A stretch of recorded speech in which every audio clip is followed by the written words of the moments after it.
Драги любители на спортот, јас сум Драган Гошев Чико, вие сте на фреквенцијата на Радио Марија и емисијата Фудбалот од поединоков агол. Оваа емисија ќе го има форматот да ве забавува и информира, како што и самата емисија кажува, фудбалот ќе го третира од еден по-друг агол. Тоа ќе биде коментирање на англиската и шпанската лига, секоја коло, како што ќе помине, ќе има по една емисија. Тоа е едната насока. Другата насока, емисијата ќе има гости. Како што знаете, до сега имавме еден гостин, ќе продолжиме и понатака. Инаку оваа емисија има една како да кажем, мисија. Самата емисија има мисија и таа мисија вели вака, значи овие контакти што јас ги остварив во Атлетико Мадрид ми даваат за право да се надевам дека еден ден некој младенец од Македонија ќе оди на проба во Атлетико. Значи конекциите што јас ги имам велат дека агентите на Атлетико бараат човек од Македонија да може да игра таму. Примерот со Горан Пандев го знаете, тоа не е лесно.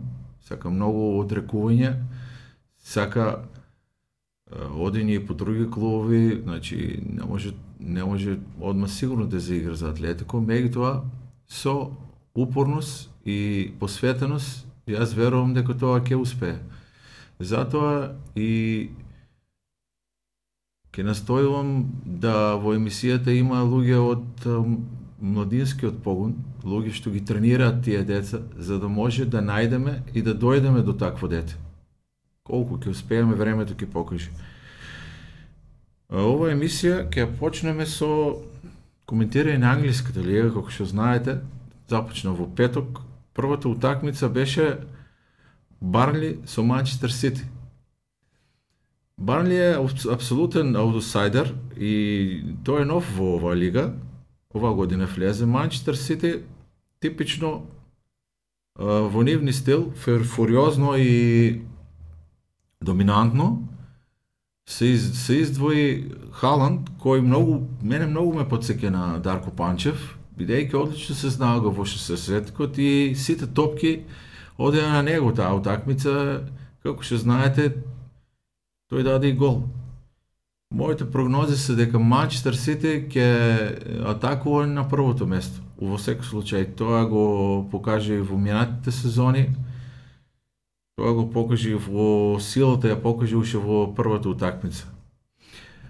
Вториот пар е Ньюкасл Астон Вила, многу интересна утакмица, каде што во последните неколку средби тие двете екипи играат со многу голови, дават по 3 или по 4 голови. И јас лично очекував дека ќе има многу голови, но испадна дека паднаа 6 гола, што стварно феноменално и за нас како навивачи. Би кажал за Ньюкасл дека екипата е одлична, најдоа некој баланс меѓу играчите, меѓу тренерот, меѓу управата и дали ќе бидат погоре пласирани од лани, многу ќе зависи од тоа како ќе ги решават дерби надпреварите, например со Челси, со Ливерпул, со Сити. По моје мислење, пак ќе бидат меѓу првите 4 екипи. Понатаму Арсенал со Нотингем Форест, типичен првенствен направа во која Арсенал доминираше. На крајот малку имаше некои проблеми, но успе да го реши, бидејќи екипата веќе има искуство. Овој тренер е веќе неколку сезони, Артета. Клубот издржа на патот да постави тренер што ќе работи повеќе сезони. Многу симпатична екипа со млади играчи, нешто што го промовираше и Венгер. Мислам дека и тие ќе се борат за првите 4 места. Нотингем Форест, апсолутен аутсайдер, шампион на Европа во 70-те, мислам дека и оваа година Нотингем Форест ќе се бори за опстанок. Следниот пар е Шефилд Юнайтед Кристал Палас. Шефилд Юнайтед влезе оваа година во првата лига. Кристал Палас се стабилизира и еден од ретките клубови што имаат амерички спонзор, а што добро ја вршат својата работа. Обично американците не се снаоѓаат добро во финансирањето на фудбалските екипи. Мислам дека Шефилд ќе се бори за опстанок оваа година. Кристал Палас тука негде до 10-то место ќе му биде максимумот. Евертон, Фулам е следната двојка. Евертон лани едва Куртури да не отпадне. Оваа година исто некако во Грчи играа. Фулам е по мене искусна екипа. Го имаат и Митра Гол, српскиот репрезентативец Митровиќ, кој и оваа утакмица само што влезе даде гол и фактички ја реши утакмицата. Фулам може и до Лига Европа по мене, а Евертон не знам, да видиме, може би ќе имаат некои кризи во почетокот првите месец-два, но имаат големо искуство во играње на таа лига и мислам оти за понатаму ќе се стабилизираат. Следниот пар е Барнемаут Вестхем. Барнемаут е домашна екипа по мене. Знаеше лани да изненади во гости.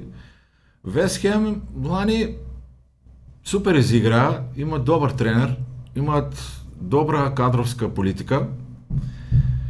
Тоа е екипа која во самиот град Лондон има најмногу број највачи. Сигурно многу од вас ќе се изненадат, но тој податок го прочитав на интернет некаде, па затоа го споделувам. Следниот пар е Брентфорд Тотенхем. Утакмицата заврши 2-2. Брентфорд е екипа од Лондон. Нормално и Тотенхем е екипа од Лондон. Тотенхем по мене е во транзиција и тие ќе имаат трзавици. Во смисол ќе имаат неколку добри кола, неколку лоши кола. Ќе видиме како ќе биде за понатаму. Е лошо за прва утакмица. Значи играат на голови, атрактивен клуб. Брентфорд би требало да не се бори за опстанок, но сигурно ќе биде меѓу екипите над тој лимит што се вика 14-15 место таму, во близина на тие што отпаѓаат. Следниот пар е Челси Ливерпул. Дерби беше на колото тоа. Интересна утакмица, можеше и едните да победат, може и другите да победат. Резултатот е реален. Челси е првата екипа што 92 година, кога дојде законот за доаѓање на играчи од Европа во англиската лига, прва почна да носи играчи и тие направија многу интересна екипа, го добија името Юнайтед Карлошов Бенетон, затоа што дојдоат повеќе земји. Да спомнам само два, тоа се Руд Гулит и како се викаше од Италија малиот, ќе ми текне покасно. Значи, екипа што многу вложува, Челси и оваа година многу вложи. За Ливерпул нема да зборувам многу, знаете што ќе имаме посебна емисија за Ливерпул и еден мој драг пријател, фан на Ливерпул, со кој што заедно ги гледаме утакмиците на собирите на Ливерпул по последните 6 години, сум јас нивни гостин. И значи ќе имаме посебна емисија со осврт на навивањето на клубската политика, на играчката политика. Ќе видите слики од тие наши собери. Значи, тој ќе ве запознае со настаните и случувањата во клубот. Тоа ќе го оставиме за тогаш. Последната утакмица се одигра вчера во понеделник, тоа е Манчестер Юнайтед и Волфс. Тешка утакмица, Манчестер на крајот успеа да даде гол. Тоа е тоа проблемот со американците што тешко се снаоѓаат, навивачите не ги прифатија тие инвеститори, Ова лято, де се продава, де не се продава Манчестър, първо имаше някоя сума за 6, по-късно се съглася, но ретарира от своят став, побара 8 милиарди. Накрая от арабите е рекла не ви даваме пари. Мислам ти, Манчестър с овие газди не може да бъде шампион, по мое.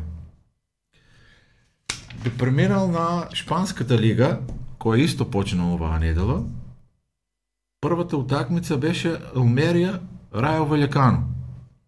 Знаете дека во Рајо Валекано брани нашиот репрезентативен гол Димитриевски, кога мора да го пофаламе, да кажем дека одлично одбрани, имаше 5-6 паради. Алмерија лани дома ги вадеше бодовите, благодарејќи на тоа и обстана. Лани влезе, ова е втора сезона. Се работи за клуб кој што има пари, меѓутоа парите не се најбитни во фудбалот, има и организација, има и хомогеност меѓу играчите и такви работи. Ќе видиме како ќе се снајдат, значи по мене очекувана победа на Рајо Валекано. Голот го даде Палазон. Палазон е тој човек што лани даде најмногу голови во Рајо и се очекува од нив да бидат тука некаде околу 10-то место, па да се изборат и за влез во Европа. Втората утакмица Севилја Валенсија, ова е дерби во ова коло, би кажал. Тоа се екипи што секој претендираат на висок пласман. Утакмицата заврши со 1-2. Валенсија победи во, можем да кажем, последните минути на утакмицата. Интересна работа, Севилја игра добро само во Европа. Дома некако се мачи, лани лишто лошо започна. Во вториот дел на сезоната го сменија тренерот и ја оправија работата.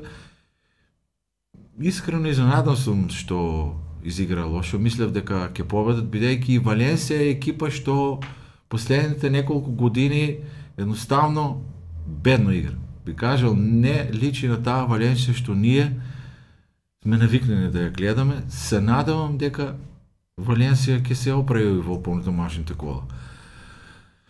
Следен надпревар е Реал Сосиедад Жирона. Реал Сосиедад лани се бореше за трето и за четврто место, лани беа четврти. Тоа е екипата што ја гледав во живо на утакмицата Реал Мадрид Сосиедад. По мене изненадувачки резултат со Жирона, бидејќи Жирона туку што влезе, таа беше и порано во првата лига, па отпадна. Интересна екипа Жирона, која јас верувам дека може да се избори за опстанок без проблем. Ќе видиме во наредната кола како ќе биде. Следна двојка е Лас Палмас Мајорка. Тоа се две екипи кои доаѓаат од два острови. Значи островски екипи. Типично за како да кажам, нив се изигра 1-1. Лас Палмас што тако влезе, тоа е екипа која